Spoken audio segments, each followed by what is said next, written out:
Bismillahirrahmanirrahim. Assalamu alaikum. I hope that all of you are safe and healthy. Welcome back to my lecture. And today's lesson we will explain standard notation or scientific notation and related examples and assignment. So first of all, I am going to talk about standard notation or scientific notation. So kindly open the page number 9 of your textbook. ये बच्चों आप लोग को screen पे देख सकते हैं standard notation और साइंटिफिक नोटेशन। स्टैंडर्ड नोटेशन और साइंटिफिक नोटेशन को एक्सप्लेन करने से पहले बच्चों के माइंड में जो क्वेश्चन आते हैं थोड़ा सा हम इसको डिस्कस करेंगे कि एक्चुअली स्टैंडर्ड नोटेशन का मतलब क्या है, व्हाट इज स्टैंडर्ड नोटेशन, इसकी ज़रूरत क्यों पेश आई, ठीक है, ये वाई का आंसर देंगे। एंड थर्ड वन जो आपके जहन में बच्चों के माइंड में क्वेश्चन आते हैं कि इसकी सिग्निफिकेंस क्या है, इसकी इम्पोर्टेंस क्या है। एक्चुअली नोटेशन का अगर आप देखें, नोटेशन का मतलब भी है, मीनिंग भी यही है, to represent a number in a specific pattern in a specific format in written form. किसी नंबर को एक स्पेसिफिक फॉर्मेट में लिखने को हम क्या कहते हैं, नोटेशन कहते हैं। अब अगर नोटेशन के आगे हम प्रीफिक्स में कोई एक और वर्ड लगाएं, साइंटिफिक नोटेशन, साइंटिफिक यूज़ करें, तो साइंटिफिक नोटेशन का मतलब भी है कि एक्चुअली ये साइंटिस्ट उन्होंने ये इस फॉर्मेट को इंट्रोड्यूस करवाया है स्टैंडर्ड, तो उन्होंने साइंटिफिक नोटेशन का नाम रखा हुआ है। अब इस एक मतलब क्या है, फॉर एग्जांपल मैं थोड़ा सा आप लोग को ये समझाता हूँ कि अगर आपसे कोई पूछे कि राइट टू आप टू लिखें, तो आप देखें इसके डिफरेंट आप इस तरह भी लिख सकते हैं, उर्दू में भी आप लिख सकते हैं इस तरह, आप इसको इंग्लिश में इस तरह टू इस तरह भी लिख सकते हैं। ये डिफरेंट नोटेशन है, फॉर्मेट है, आप इसको रोमन में भी लिख सकते हैं।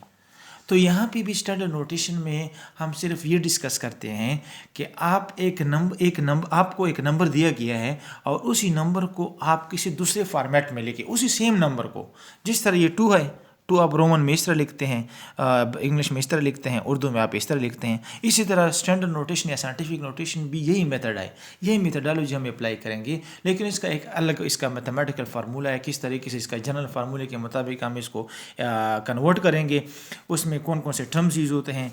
तो एक्चुअली स्टैंडर्ड नोटेशन और साइंटिफिक नोटेशन का मतलब ये है कि आप एक नंबर को किसी दूसरे फॉर्मेट में लिखने को हम क्या कहते हैं, साइंटिफिक नोटेशन कहते हैं और स्टैंडर्ड नोटेशन कहते हैं। अब इसकी इंपॉर्टेंस या इसकी ज़रूरत क्यों पेश आई, इसकी ज़रूरत क्यों पेश आई, फिर इसके बाद थर्ड वन पे हम इंपॉर्टेंस डिस्कस करेंगे। ज़रूरत इसलिए पेश आई कि जब साइंटिस्ट मतलब है जो फॉर एग्जांपल किसी लार्ज नंबर से उसका वो किसी लार्ज नंबर को डील करते थे या बहुत स्मॉल नंबर को डील करते थे, तो वहाँ पे बहुत ज़्यादा प्रॉब्लम्स क्रिएट होते थे, बहुत ज़्यादा इश्यूज़ क्रिएट होते थे। फॉर एग्जांपल मैं आपको बताऊं कि मास ऑफ द अर्थ बहुत लार्ज नंबर है, तो मास ऑफ द अर्थ अगर आप देखें, ये देखो ये तकरीबन इसके साथ 24 जीरो है, देखो 1 2 3, फिर देखें 6 9, ये 11, फिर हमारे पास आ जाएगा 15 6 3 18, फिर ये 21 और ये 24 कीजिए, इतना लार्ज नंबर है। तो जब इसी तरह लार्ज नंबर से इनको डील कर देते इस ऐसे लार्ज नंबर को, यह बहुत small number just like mass of the electron proton, ये एग्जांपल आपको देखो जिस तरह ये है 0.00, फिर ये 31 जीरो लगाएं, 3 6 9, फिर आगे जाएं 12 15 18 21, ठीक है 21, फिर 24, फिर 27 और फिर 30 और फिर 1, इतना कीजिए। इसका मतलब है कि जब ये क्या है, actually mass of the electron है, देखो 30 मास ऑफ द इलेक्ट्रॉन मैंने लिख दिया, क्या लिखा है, मास ऑफ द इलेक्ट्रॉन, ये मास ऑफ इलेक्ट्रॉन, और ये क्या लिखा है मैंने, मास ऑफ अर्थ। ये लार्ज नंबर है और ये क्या है, ये स्मॉल नंबर है। तो जब इसी तरह स्मॉल नंबर या लार्ज नंबर के साथ ये लार्ज नंबर को डील करते थे, तो अब इनके प्रॉब्लम देखें। प्रॉब्लम्स ये है कि ये बहुत ज़्यादा स्पेस लेता है, इतना ज़्यादा जगह लिए है 1 प्रॉब्लम। नंबर 2, इसमें से एरर के चांसेस भी ज़्यादा होते हैं। अगर आपने एक ज़ीरो कम लिख लिया, 2 ज़ीरो कम लिख लिए, तो ये 100 टाइम्स आपने उस मास ऑफ द अर्थ क्या किया, कम किया। या अगर आपने एक zero come 10 times, 200 times and so on, इसी तरह आप क्या करते हैं, आप इतने ब्लंडर इसमें आते हैं। सेकंड और थर्ड ये है, थर्ड प्रॉब्लम ये था कि ये बहुत ज़्यादा टाइम भी लेता है। अगर आप इसको देखें इस तरह फॉर्मेट में लेके 1 2 3 कितना टाइम लेता है। एक तो एरर के चांसेस भी ज़्यादा होते हैं, एक दूसरा स्पेस भी ज़्यादा लेता है, और थर्ड नंबर ये है कि ये बहुत ज़्यादा टाइम भी लेता है। और फोर्थ, मैं one of the most important मैं आप लोगों को बताऊं, जब ये एस्ट्रोनॉट जो होते हैं, साइंटिस्ट जो होते थे, जब ये मास ऑफ द प्लेनेट मालूम करते हैं या बहुत ज़्यादा हैवी लार्जर कैलकुलेशन जब करते थे, mass of the sun, mass of the Jupiter या जितने भी वो करते हैं, तो जब ये कैलकुलेशन करते थे तो इतने लार्ज नंबर को जब वो मल्टीप्लाई करते थे, आगे आप लोग चैप्टर नंबर 5 में पढ़ेंगे ग्रेविटेशनल फोर्स में, ग्रेविटेशन चैप्टर में, कि हम मास ऑफ द अर्थ को हम कैसे फाइंड आउट करते हैं, mass of the Jupiter, mass of the sun, जो भी आप मतलब जो लार्जर हैवी ऑब्जेक्ट जो होते हैं सोलर सिस्टम में। तो एक्चुअली जब इस लार्ज नंबर को मल्टीप्लिकेशन, एडिशन और सब्ट्रैक्शन में बहुत ज़्यादा प्रॉब्लम्स क्रिएट होते थे और इसको आसानी से मल्टीप्लाई और डिवाइड नहीं कर सकते थे, तो साइंटिस्ट बैठ गए इन प्रॉब्लम्स और इन इश्यूज़ को रिजॉल्व करने के लिए। उन्होंने एक ऐसा फॉर्मेट इंट्रोड्यूस करवाया और उस फॉर्मेट को उन्होंने क्या नाम दिया, साइंटिफिक नोटेशन दिया और स्टैंडर्ड नोटेशन दिया। तो आइए आज हम उसी स्टैंडर्ड और साइंटिफिक नोटेशन को क्या करेंगे, एक्सप्लेन करेंगे। अच्छा, अब देखिए इसके डिफिनीशन, ये डिफिनीशन क्या है। डिफिनीशन एक्चुअली इसका मतलब ये है, यही देखिए जिस तरह मैंने अभी बात की है, to express a very large number और a very small number in a power of 10। इसको क्या करें, जब एक लार्ज नंबर को या स्मॉल नंबर को किसी फॉर्मेट पावर ऑफ 10 में लिखें, तो उस फॉर्मेट, उस नोटेशन को हम क्या कहते हैं, स्टैंडर्ड नोटेशन और साइंटिफिक नोटेशन कहते हैं। अब देखिए इसकी डिफिनेशन ऑलरेडी मैंने लिखी है, लिखने की जरूरत नहीं। देखिए, to express very large number और very small number in a power of 10, in a power of what, 10 multiply by a number equal to or greater than 1 and less than 10 is called standard notation. इसका मतलब ये है कि actually जब हम क्या करते हैं, जब हम इसको किसी भी नंबर को हम स्टैंडर्ड नोटेशन में लिखते हैं, तो इसको to express a very large number और a very small number in a power of 10। इसका ये देखो, फॉर एग्जांपल ये नंबर है, इस नंबर को क्या करता हूँ, इसी नंबर को मैं n से रिप्रेजेंट करता हूँ, इस नंबर को या लार्ज नंबर को या स्मॉल नंबर को, इज इक्वल टू किस में, m। मैं आपको बताता हूँ कि m क्या है, ये इसका मैं जनरल फार्मूला आपको बता रहा हूँ, 10 raise to the power n। Scientific notation का जनरल फार्मूला ये है, n is a number, smaller number और लार्जर नंबर, ठीक है। अब m इज कॉल्ड मैंटिसा। मैं आपको बता रहा हूँ कि ये एक्चुअल m क्या है, इसका मैं जनरल फार्मूला बता रहा हूँ। ये m क्या है, m is called mantissa in which the first digit from left to right is non zero. और ये क्या होगा, in which the first digit from left to right is non zero and this will be equal to or less than greater than 1 and less than 10। ये multi से जो होगा, ये 1 से या 1 के इक्वल होगा या 1 से ग्रेटर होगा या और 1 और 10 के दरमियान, क्या होगा, 1 और 10 के दरमियान होगा।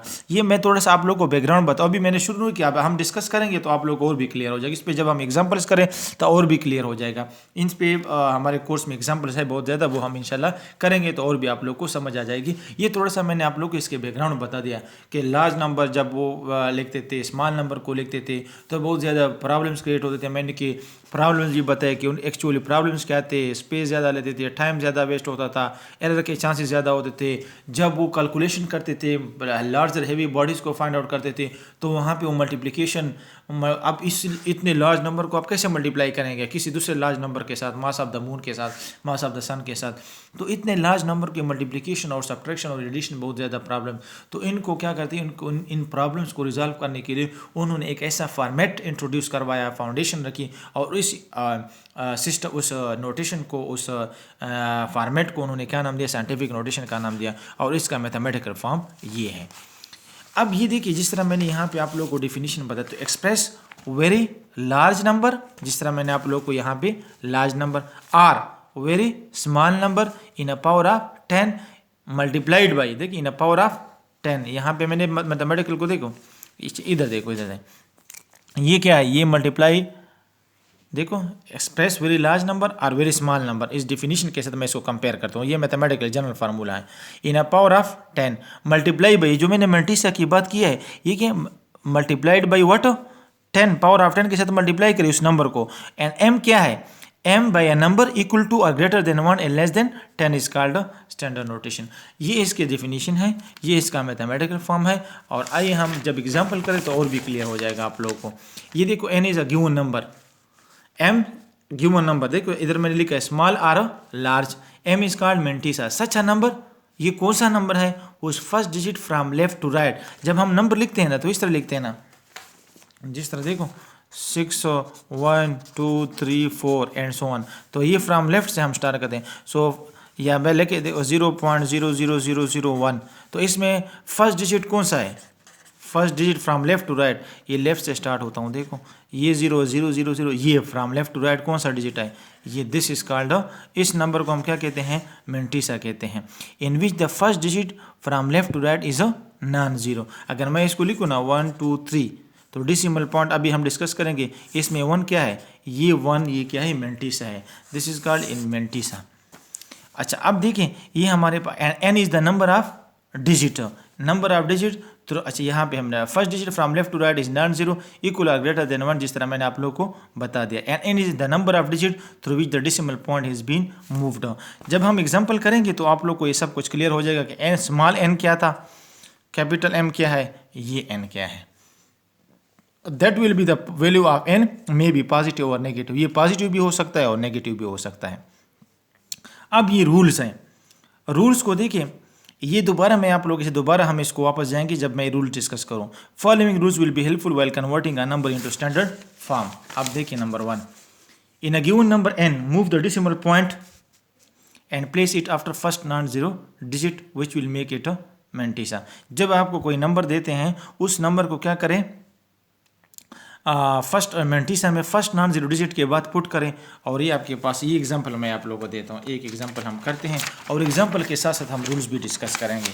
ठीक है, यहाँ पे मैंने ऑलरेडी एग्जांपल किए हैं, नेक्स्ट पेज पे अगर आप देखें यहाँ पे मैंने एग्जांपल किए हैं, लेकिन मैं साथ साथ यहाँ पे रूल्स के साथ आप लोगों को एक्सप्लेन करता हूँ।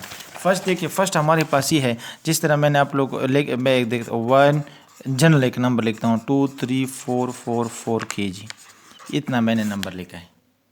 क्लियर हो गया। अब इसका देखिए एक्चुअली डेसिमल पॉइंट यहाँ पे होता है, हम इसको लिखते नहीं हैं। अब इसका जनरल फार्मूला मैंने इस तरह लिखा है, n is equal to m multiply by 10 to the power n। आपको इसी तरह नंबर देंगे कि इसी नंबर को आप क्या करें, स्टैंडर्ड नोटेशन या साइंटिफिक नोटेशन में क्या करें, कन्वर्ट करें। सो दिस इज कॉल्ड, ये n नंबर, n से हम इसको रिप्रेजेंट करते हैं। अब इसमें से हम क्या करेंगे, m को ढूंढेंगे। तो m क्या है, m जिस तरह मैंने आपको बता दिया कि m is the first non zero digit from left to right, right to left नहीं, अब इसमें से लेफ्ट टू राइट से आपने फर्स्ट नॉन जीरो डिजिट को ढूंढना है। तो इसमें कौन सा, ये 1 है। अगर मैं यहाँ से स्टार्ट हो जाऊँ तो दिस इज कॉल्ड, ये फर्स्ट डिजिट आता है और नॉन जीरो भी है। तो एक्चुअली ये देखो n मेरे पास ये हो गया इज इक्वल टू, ये देखो n मैं लिखता हूँ 1 2 3 4 और 40 kg। क्लियर। अब m मैं लिखता हूँ, m को देखें, m हमारे पास मेरे पास क्या है, इस डेसिमल पॉइंट को यहाँ से देखो, इसको उठाकर इस फर्स्ट नॉन जीरो डिजिट के बाद पुट करूँगा, यहाँ पे पुट करूँगा। तो मेरे पास क्या आएगा 1.234। अब ये इसको क्या कहते हैं, इसको m कहते हैं। सिर्फ नंबर 4 पॉइंट के बाद 2 डिजिट लिखते हो या 3 डिजिट लिखते हो, बाकी आपको लिखने की ज़रूरत नहीं है, मैक्सिमम हम 4 डिजिट लिखते हैं। तो देखिए पॉइंट को आपने यहाँ से उठा दिया जहाँ पे था नंबर में, और आपका रेफरेंस, आपका दूसरा पोजीशन क्या था जहाँ पे आपने इसको पुट करना है। देखो यहाँ से आपने उठाकर इधर आपने पुट किया, तो यहाँ पे मैंने डेसिमल पॉइंट किया, तो मेरे पास आ गया 1.234। और इसको हम क्या कहते हैं, मेंटिसा कहते हैं। तो देखो n भी आ गया। इसी फार्मूले में कंप्लीट स्टैंडर्ड नोटेशन लिखा हुआ है। आपने इसी फार्मूले को क्या करें, इसी फॉर्मेट को आपने याद करना, n is equal to m multiply by 10 to the power what, 10 to the power n। अब n तो आपको दिया गया है, गिवन नंबर है। m आपने इसी तरह ढूंढना है कि आपने उसी नंबर में डेसिमल पॉइंट को देखना है, उसी डेसिमल पॉइंट को आपने पिक करके आप इसको उठाकर कंधों पर रखकर और आपने उसी जगह पे रखना है जहाँ पे मैंने आपको बता दिया कि उसी नंबर में आपने नंबर ढूंढना है from left to right, first non zero digit from left to right, उसके बाद डायरेक्ट आपने क्या करना है, पुट करना है।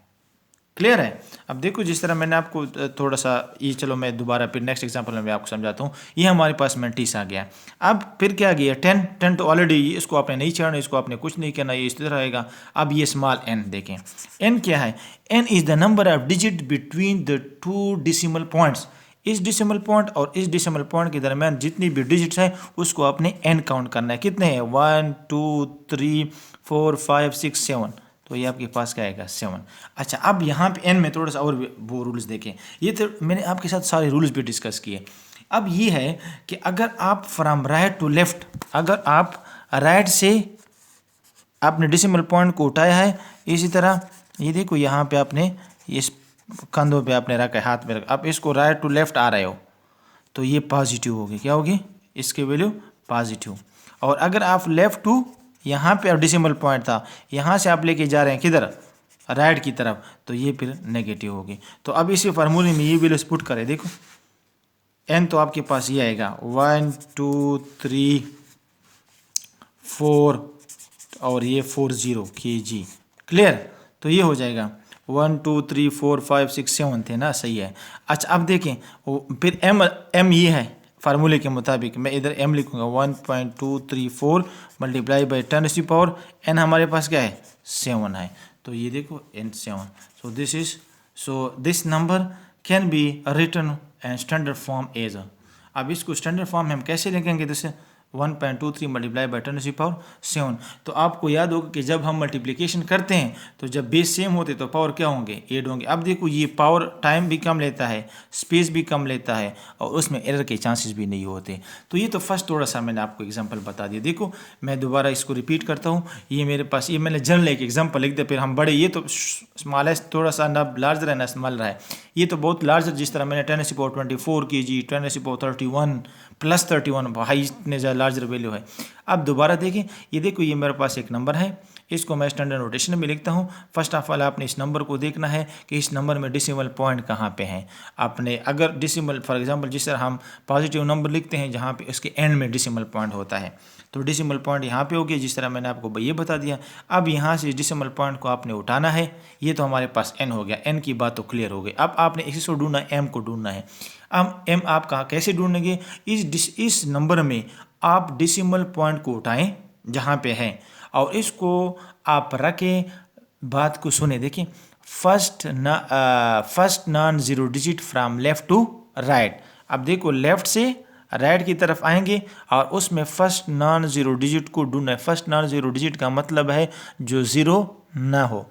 अब देखो इसमें 1 डायरेक्ट आता है तो इधर मैंने इसको पुट करना है, तो अब इसको मैंने पुट किया तो मेरे पास आ गया 1.234, ये m आ गया। मल्टीप्लिकेशन तो इसी तरह होगा, 10 भी इसी तरह होगा, इसको हम नहीं छेड़ेंगे। अब n को आपने ढूंढना है, ये आपने इन तीन को ढूंढना है। देखो 1 2 3, इन तीन चीज़ों को आपने इसको फोकस करना है और इनको इसी को आपने ही ढूंढना है किसी भी नंबर में। अच्छा, अब देखिए n को आपने इस पे आपने वर्कआउट करना है, इस पे आप इसको आपने सर्च करना है। अब जितने भी n is the number of digits through which the decimal point has been moved, कितने डिजिट आपने क्रॉस किए 1 2 3 4 5 6 7, so that will be the value of n। आपने 7 लिख, आप या तो प्लस लिखेंगे या नेगेटिव लिखेंगे। मैंने आपको बता दिया अगर आपने डिसिमल पॉइंट को अपने कंधों पर रखा हो और आप जा रहे हो फ्रॉम राइट टू लेफ्ट तो इसकी वैल्यू क्या होगी, पॉजिटिव। और अगर आप इसी को लेफ्ट से फ्रॉम लेफ्ट टू राइट लेके जा रहा हो तो इसकी वैल्यू हो नेगेटिव। तो ये देखिए 1 2 3 और ये आपके पास आ जाएगी 1 मल्टीप्लाई बाई 10⁻7। तो ये थोड़ा सा मैंने आपके साथ एग्जांपल डिस्कस किया। अब रूल्स की तरफ आ जाए, जिस तरह मैंने आपको बताया, in a given number n move the decimal point and place it after first non zero digit which will make it mantissa.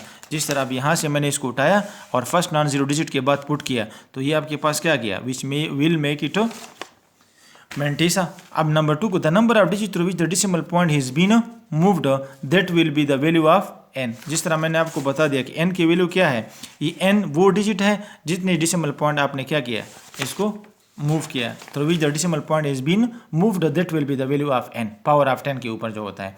Third, if the decimal point has been moved from right to left, मैंने highlight की हुई है point, अगर आप right से left जा रहे हो the power of 10 will be from its initial position then the power of 10 will be positive. और अगर if the decimal point is been moved from left to right then the from its given initial position then the power of 10 will be negative. तो ये 4 rules हैं, इसी को आपने याद करना है। और मैंने आपको फार्मूले बता दिया कि आपने किसी को ढूंढना है, एन को भी नहीं ढूंढना है, एन आपको दिया गया है, आपने एम को ढूंढना है और एन को ढूंढना है। एम को आप कैसे ढूंढेंगे, दूसरी एग्जांपल से मैं आपको समझाता हूँ। जिस तरह देखो मैंने आप यहाँ पे लिखा है मास of the earth, large number और स्मॉल नंबर दोनों को लिखे हैं। अगर आपके पास ये नंबर है 1 2 3 देखो 6 24 जीरो इसके साथ लिखे हैं। अब इसको मैं फॉर्मेट आसान स्टैंडर्ड नोटेशन में लिखता हूँ। अब इसमें डेसिमल पॉइंट क्या है, यहाँ पे है।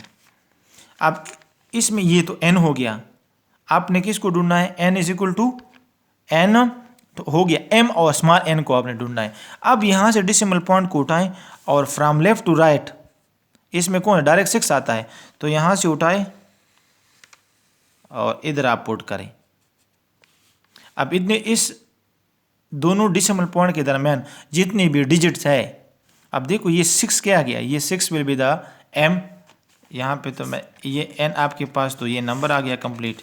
m आपके पास क्या आ गया, 6.0 आ गया।